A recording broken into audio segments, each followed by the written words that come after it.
Este vídeo ha sido posible gracias a Vincero Watches, después os doy más detalles, pero antes, vamos con la historia de hoy.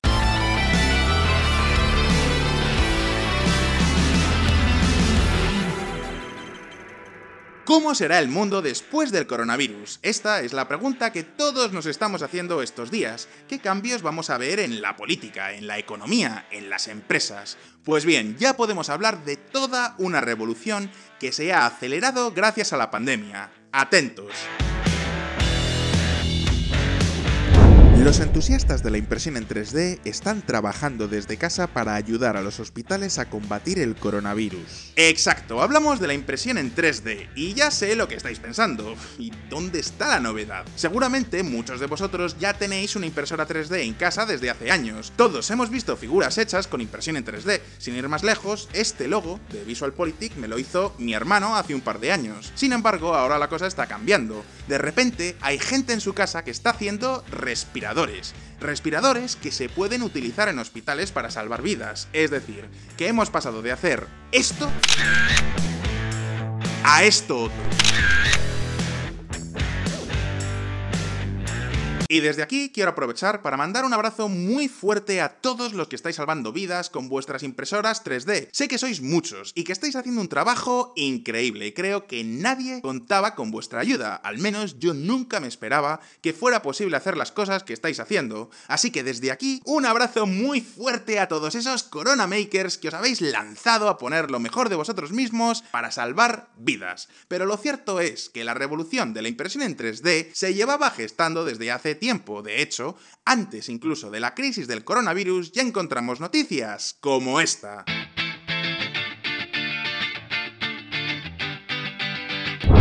General Electric está invirtiendo 100 millones de euros en impresión en 3D, creando 700 empleos nuevos en Baviera. Exacto, no solo hablamos de gente con una impresora de 3D en casa. La impresión en 3D puede cambiar el modo en el que entendemos las fábricas. De repente tiene sentido que muchas industrias que se habían ido a Asia por los salarios bajos vuelvan a Europa y a Estados Unidos. Se van a generar empleos nuevos y, por supuesto, se van a destruir otros empleos. Pensadlo bien, en toda crisis hay ganadores y hay perdedores. La gran recesión de 2008 dio al traste con muchísimos bancos, pero justo ahí es donde se forjaron los grandes emporios de Internet. LinkedIn salió a bolsa en 2011, Facebook en 2012 y Twitter en 2013. Estos años han sido los del boom de las redes sociales.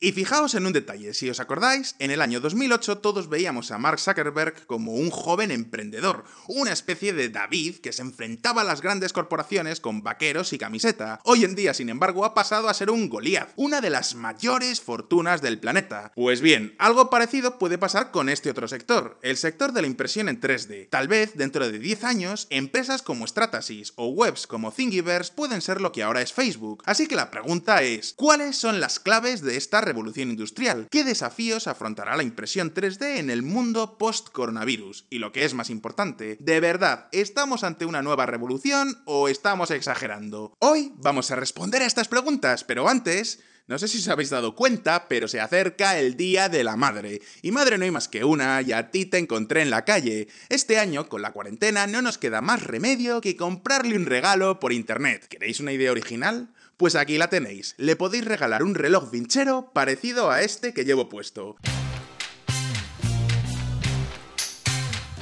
Y ya sé lo que estaréis pensando muchos. ¡Claro, hombre! Le voy a regalar un reloj de lujo a mi madre, como si yo fuera Jeff Bezos. ¿Pero qué te has creído, Fonseca? A ver, tranquilos, que los relojes Vincero están hechos para todos los bolsillos. Por supuesto, utilizan los mejores materiales, están hechos para durar y tienen diseños únicos y exclusivos. Es más, 21.000 clientes les han puesto 5 estrellas, pero como venden directamente desde su página web y no tienen intermediarios, los precios son bastante razonables. Además, la entrega es siempre gratuita y tenéis 30 días para poderlo descambiar desde cualquier parte del mundo y, por supuesto, con una garantía de 2 años. De verdad que merece mucho la pena. Os recomiendo que entréis en la página web vincherowatches.com y veáis todos los modelos que tienen. Hay 4 colecciones para mujer y otras 6 para hombre. Distintos colores, distintos estilos. Estoy seguro de que vais a encontrar el modelo perfecto para vuestra madre. Durante estos días, Vinchero tiene además un 20% de descuento en todos sus productos. No solo hablamos de relojes, sino también de pulseras, gafas de sol y hasta carteras. 20% en todos los productos de la página web. En serio, no esperéis más. Quedan solo unos pocos días para el Día de la Madre y tenéis que contar con el tiempo de entrega, así que entrad ya en vincherowatches.com y haced un regalo de esos que se recuerdan y que duran para toda la vida. Y ahora sí, vamos a ver un poco de historia. Talla única. Seguro que a todos vosotros os suena el nombre de Adam Smith. Se trata de uno de los economistas más famosos de la historia, pero además fue testigo de primera mano de la Revolución Industrial. En su obra más famosa, La riqueza de las naciones, habla de la producción de alfileres. Cuando Adam Smith era niño, los alfileres se hacían en talleres artesanales, es decir, que un señor se encargaba de hacerlo todo. ¿Cuántos alfileres podía producir? Pues unos 20 al día. Entonces es cuando llegó la Revolución Industrial, y de repente esos talleres artesanales se convirtieron en fábricas con obreros especializados para cada tarea que no perdían el tiempo en cambiar de ocupación, y cada vez se compraban más y mejores máquinas. De hecho, el propio Adam Smith relata cómo se dividía el trabajo en la fábrica. Un obrero estiraba el alambre, otro lo enderezaba, un tercero lo cortaba en trozos iguales, un cuarto hacía la punta y, en fin, la tarea de hacer un alfiler pasaba de hacerse con 18 operaciones distintas, algunas, eso sí que es cierto, realizadas por un mismo trabajador. De esta forma, Adam Smith resalta cómo la revolución industrial consigue que 10 trabajadores fabriquen al día unos 48.000 alfileres. Es decir, 4.800 alfileres por persona en lugar de 20 alfileres, y todo este cambio se produjo en solo unas pocas décadas. Pero no solo hablamos de alfileres, podemos aplicar el mismo proceso en todos los demás productos: ropa, comida, herramientas, pero no solo eso, pensad en el cambio de mentalidad del que estamos hablando. Antes de la Revolución Industrial, cualquiera podía montar un taller de alfileres. Solo necesitaba una forja y herramientas. ¿El problema? Pues el problema era que el coste para producir cada uno de esos alfileres era muy caro. En economía diríamos que el coste marginal es muy alto. La Revolución Industrial supuso dar la vuelta a las tornas. De repente, montar una fábrica requería muchísima inversión inicial porque había que comprar las máquinas modernas, contratar a los trabajadores, etc. ¿La ventaja? Pues que de repente producían 48.000 alfileres, es decir, que el coste marginal de cada alfiler era muchísimo más bajo.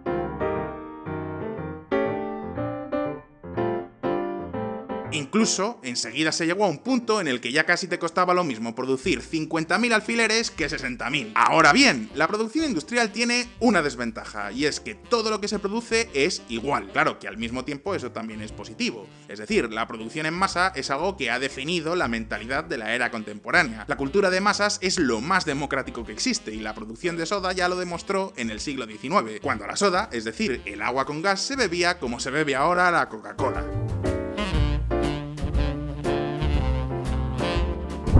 El mérito supremo del agua de soda es la democracia. El millonario puede beber champán mientras el pobre bebe cerveza, pero ambos beben agua de soda.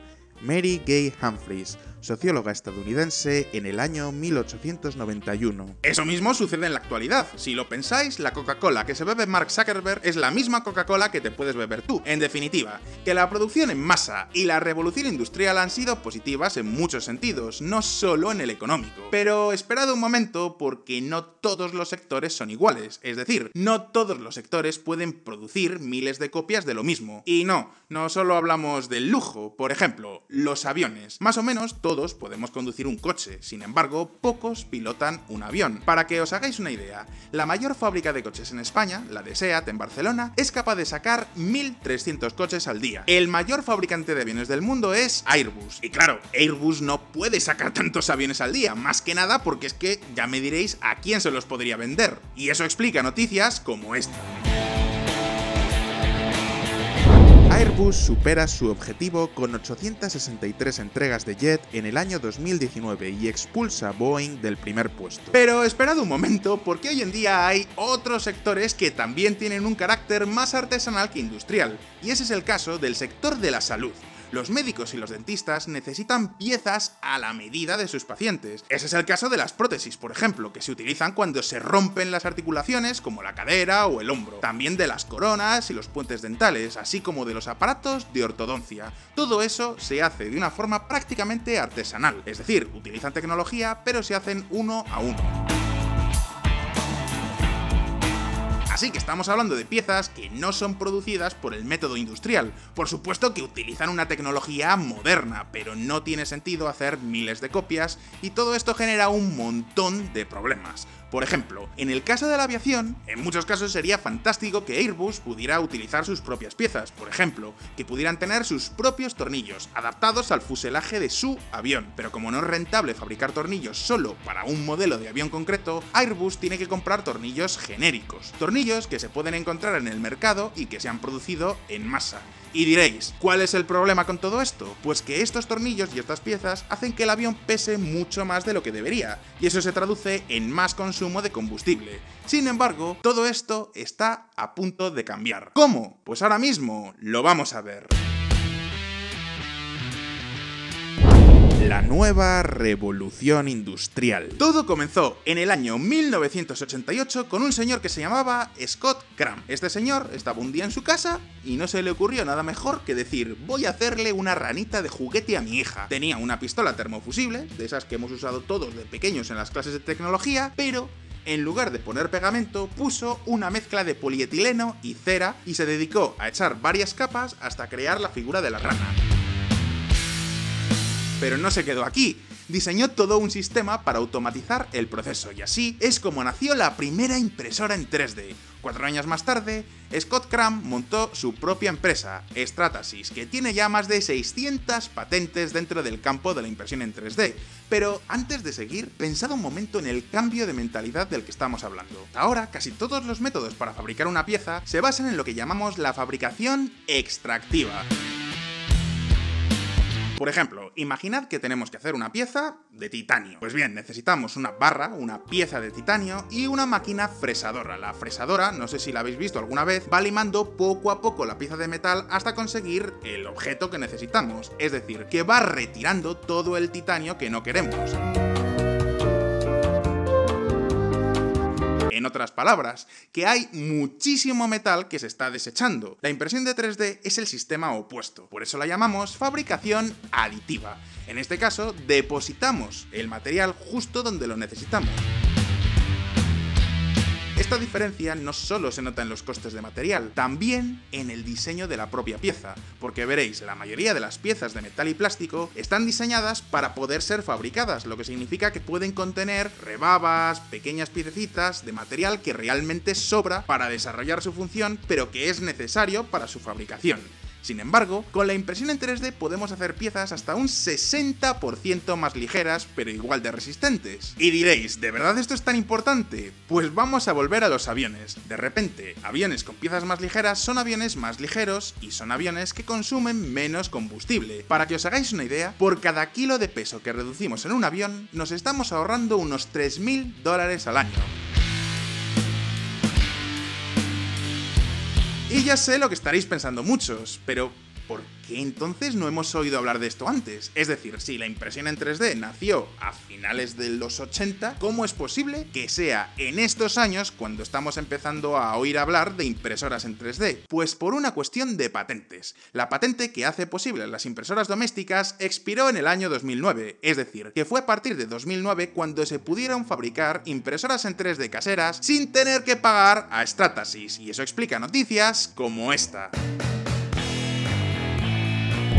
Medio millón de impresoras 3D vendidas en 2017, camino de vender 100 millones en 2030. Pero la auténtica revolución no está en las impresoras caseras. Vamos a hablar de las grandes impresoras, las que cuestan decenas de miles de dólares. El sistema es el mismo que el de las domésticas, pero en escala nacho-vidaliana.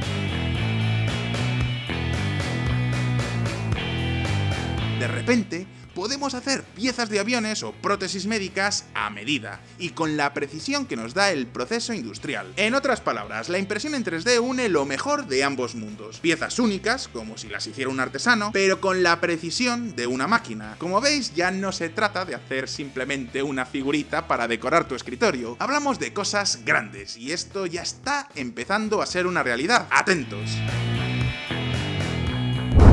Impresión en 3D aplicada al mantenimiento y reparación del FA-18 Hornet por marines estadounidenses. En este caso, hablamos de una base estadounidense en Japón, donde están imprimiendo piezas para reparar un avión. Imaginad el ahorro en costes y el ahorro en tiempo que supone fabricarte tú mismo la pieza de repuesto en lugar de pedirle a la fábrica de turno en Estados Unidos. Y no solo hablamos de aviones, por ejemplo, pensad en los dentistas. En Madrid ya hay clínicas dentales que en 24 horas tienen tu nueva corona dental, hecha a medida para tu boca. Y diréis, ¿cómo consiguen ser tan rápidos? Pues muy sencillo, porque tienen su propio laboratorio de prótesis en la misma oficina, sin intermediarios, diciendo adiós a todos los costes logísticos. Pero vamos más allá, también podemos hablar de la industria textil. ¿Habéis oído hablar alguna vez de la llamada fast fashion? Seguro que todos habéis visto anuncios en Facebook de marcas como ASOS o Boohoo.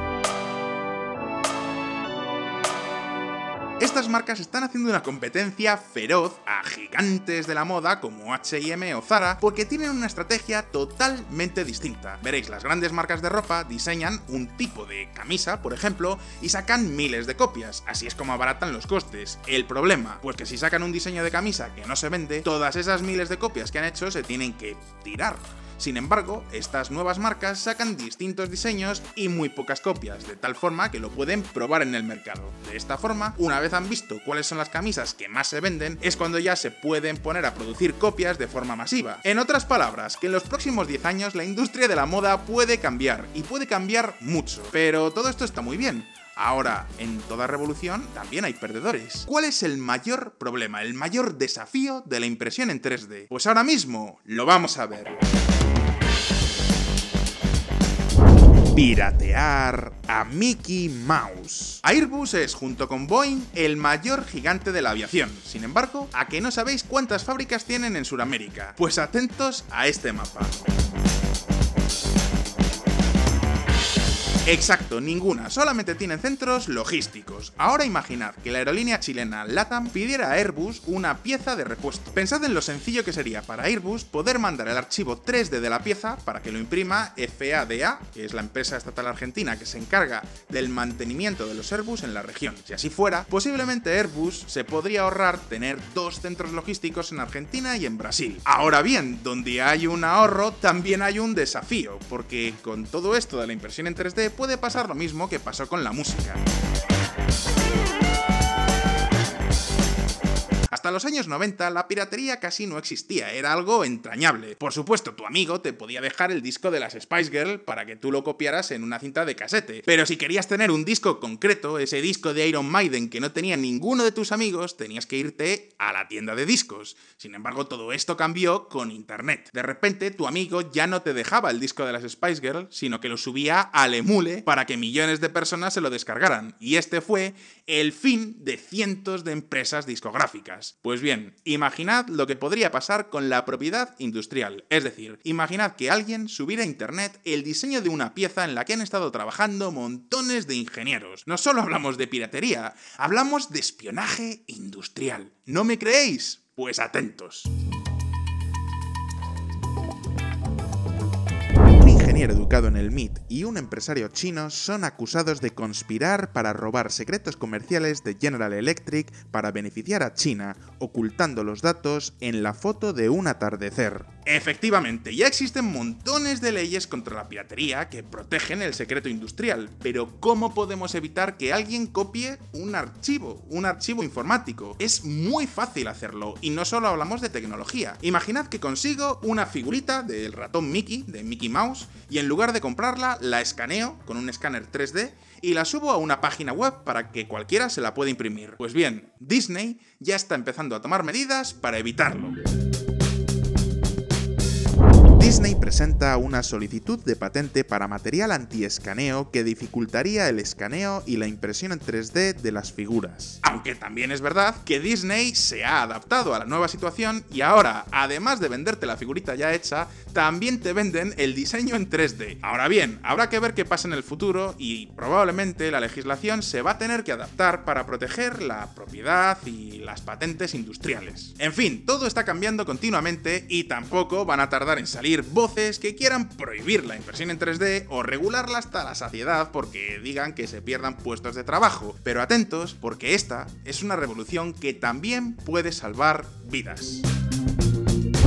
Modelo de cáncer bioimpreso en 3D para probar medicamentos contra el cáncer. Así que ahora la pregunta es para vosotros. ¿Cómo creéis que la impresión en 3D va a cambiar el mundo? ¿Qué nuevos modelos de negocio van a surgir? Podéis dejarme vuestra respuesta en los comentarios y, como siempre, no olvidéis que sacamos vídeos nuevos todas las semanas, así que suscribíos a VisualPolitik y dadle a la campanita para no perderos ninguna de nuestras actualizaciones. Si os ha gustado este vídeo, dadle a like y nos vemos en el próximo. ¡Un abrazo! Y hasta pronto.